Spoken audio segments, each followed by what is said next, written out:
സൈനിക യുദ്ധത്തിനു പകരം ഇറാനുമേൽ കൂടുതൽ കടുപ്പത്തിലുള്ള സാമ്പത്തിക യുദ്ധം തുടങ്ങുവാൻ അമേരിക്ക ഒരുങ്ങുന്നു. ഇറാനെ വരിഞ്ഞു മുറുക്കുമെന്ന് പ്രസിഡന്റ് ട്രംപ് പറഞ്ഞിരുന്നു. ഇതുവരെ കാണാത്ത കടുകട്ടി ആഘാതമായിരിക്കും ഇറാനുമേൽ അടിച്ചേൽപ്പിക്കുകയെന്ന് ട്രഷറി സെക്രട്ടറി സ്കോട്ട് ബസന്റും മുന്നറിയിപ്പ് നൽകി. സാമ്പത്തിക യുദ്ധം പ്രഖ്യാപിച്ചതിന് പിന്നാലെ ക്രൂഡ് വില കുതിച്ചുയർന്നു. ബ്രന്റ് ക്രൂഡ് വില ബാരലിന് $94 ഭേദിച്ചെങ്കിലും ഇപ്പോൾ അല്പം കുറഞ്ഞ് $93.75 US ക്രൂഡ് വില 0.13% കുറഞ്ഞ് $86.72.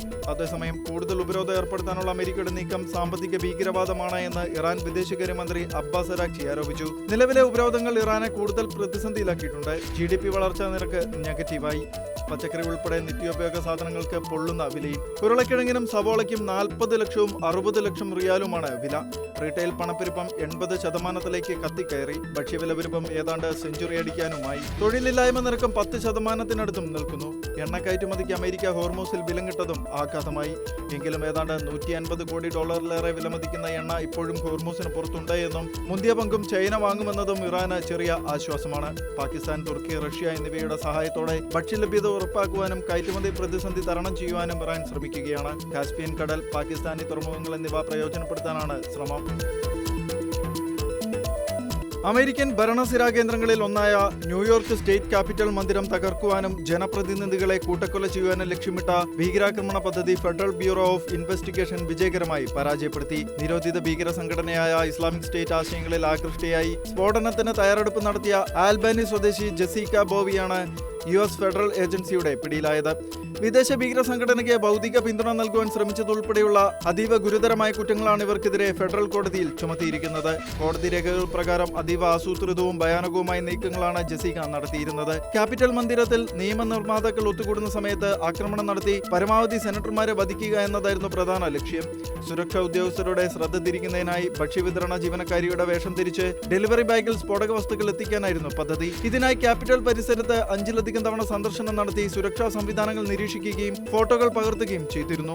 കൃത്യം നിർവഹിച്ച ഉടൻ തന്നെ വ്യാജ യാത്രാരേഖകൾ വഴി സിറിയയിലേക്ക് കടക്കുവാനും ഇവർ ലക്ഷ്യമിട്ടിരുന്നു. IS പ്രവർത്തകരെന്ന വ്യാജേന ജെസിക്കയുമായി ബന്ധം സ്ഥാപിച്ച FBI രഹസ്യ ഏജന്റുമാരാണ് ഈ നീക്കം മുൻകൂട്ടി കണ്ടെത്തിയത്. ബോംബ് നിർമ്മാണ സാമഗ്രികൾ വാങ്ങുവാൻ പണം കൈപ്പറ്റുകയും ആയുധങ്ങളും വെടിയുണ്ടകൾ ആവശ്യപ്പെടുകയും ചെയ്ത ജെസിക്ക സ്ഫോടക വസ്തു കൈപ്പറ്റുന്നതിനിടയിലാണ് പിടിക്കപ്പെടുന്നത്. കരിങ്കടലിലെ റൊമാനിയയുടെ പ്രകൃതിവാതക ഖനന മേഖലയ്ക്ക് സമീപം കണ്ടെത്തിയ സ്ഫോടക വസ്തു നിറച്ച സമുദ്ര ഡ്രോൺ റൊമാനിയൻ വ്യോമസേനയുടെ F-16 യുദ്ധവിമാനങ്ങൾ വെടിവെച്ചിട്ടു. സംഭവത്തിന് പിന്നിൽ റഷ്യയാണ് എന്ന് റൊമാനിയൻ പ്രസിഡന്റ് ധാനും European commission president Ursula von der ലയനും ആരോപിച്ചു.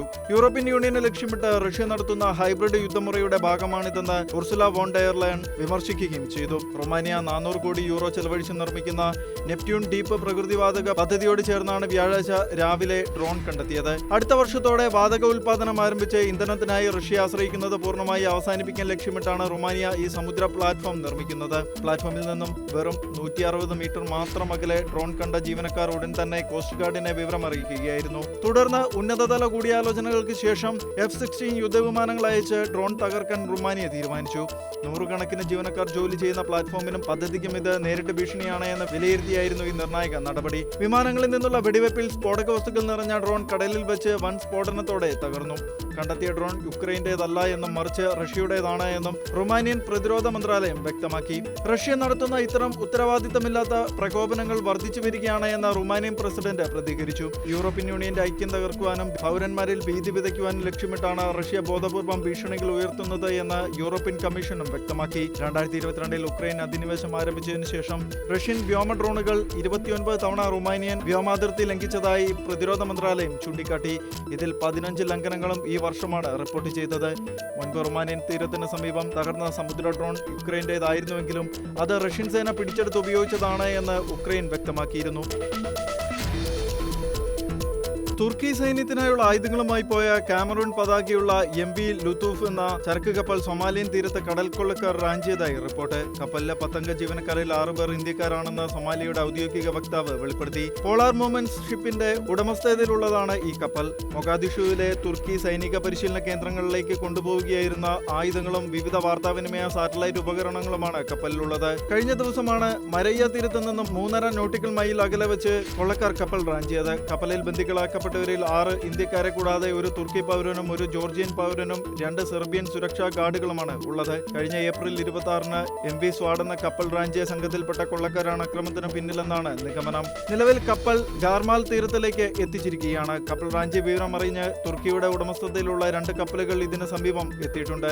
കൂടാതെ തുർക്കിയുടെ ഹെലികോപ്റ്ററുകളും ഡ്രോണുകളും പ്രദേശം നിരീക്ഷിക്കുകയും ചെയ്യുന്നുണ്ട്. കഴിഞ്ഞ ചൊവ്വാഴ്ച ഒരു ചെറിയ ബോട്ടിൽ 2 പേർ കപ്പലിനടുത്തേക്ക് വരികയും കൊള്ളക്കാർക്കായി സൊമാലിയയിൽ സാധാരണയായി ഉപയോഗിക്കുന്ന ഉത്തേജക വസ്തുവായ ഖാദ് എത്തിച്ചു നൽകുകയും ചെയ്തിരുന്നു. എന്നാൽ ഈ ബോട്ട് തിരികെ കരയിലേക്ക് പോയതിനു പിന്നാലെ പ്രദേശത്തുണ്ടായ വ്യോമാക്രമണത്തിൽ അവർ കൊല്ലപ്പെട്ടു. ഈ ആക്രമണം ആരാണ് നടത്തിയത് എന്നതിനെക്കുറിച്ചോ കൊല്ലപ്പെട്ടവർക്ക് കപ്പൽ റാഞ്ചലുമായി ബന്ധമുണ്ടോ എന്നതിനെക്കുറിച്ചോ ഇതുവരെ സ്ഥിരീകരണമില്ല. സംഭവത്തെക്കുറിച്ച് തുർക്കി അധികൃതർ ഇതുവരെ ഔദ്യോഗിക പ്രതികരണങ്ങളൊന്നും നടത്തിയിട്ടുമില്ല.